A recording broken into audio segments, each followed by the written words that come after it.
Jean-Claude Mailly, le secrétaire général de Force ouvrière, est en Moselle aujourd'hui, à l'INSEE ce matin, puis à l'hôpital de Mercy cet après-midi, avant un meeting en soirée. Il est notre invité en duplex de Metz. Bonjour Jean-Claude Mailly. Bonjour. Vous sortez un livre que j'ai ici qui s'appelle « Il faut sauver le service public ». Est-il vraiment en danger, notre service public ?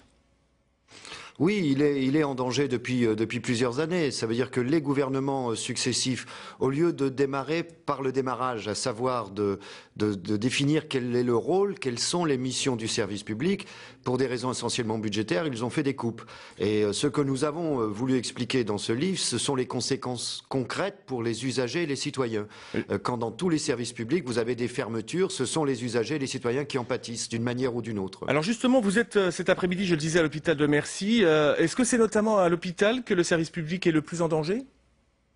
Alors c'est un des endroits où le service public a des difficultés, bien entendu. Vous savez, dans de nombreux hôpitaux, je verrai tout à l'heure si c'est le cas aussi à Metz, mais dans de nombreux hôpitaux, par exemple, vous avez des soignants qui, pour des raisons d'effectifs, sont obligés de faire 3 week-ends de suite, ce qui n'est pas normal. Qui pensaient être en congé, on leur interdit de prendre leur congé. On joue beaucoup sur la conscience professionnelle de ces personnels qui ont en face d'eux des malades. Il y a des problèmes de restrictions budgétaires qui, à un moment donné, finissent par pénaliser l'hôpital en tant que tel. Et par exemple, nous demandons au gouvernement successif de réviser le mode de tarification des hôpitaux. Pour le moment, ça n'a été qu'abordé. Donc ça, c'est un des problèmes clés. Mais vous savez, quelque chose qui apparaît moins important, mais quelqu'un qui a un nid de frelons dans son jardin. Auparavant, il appelait les pompiers. Et les pompiers intervenaient gratuitement. Aujourd'hui, les pompiers n'ont plus le droit de faire cette intervention. Vous êtes obligé d'appeler l'entreprise privée, vous payez 60-70 euros. Voilà, donc on a 250 exemples comme ça. Jean-Claude Mailly, un mot de politique. Benoît Hamon a déclaré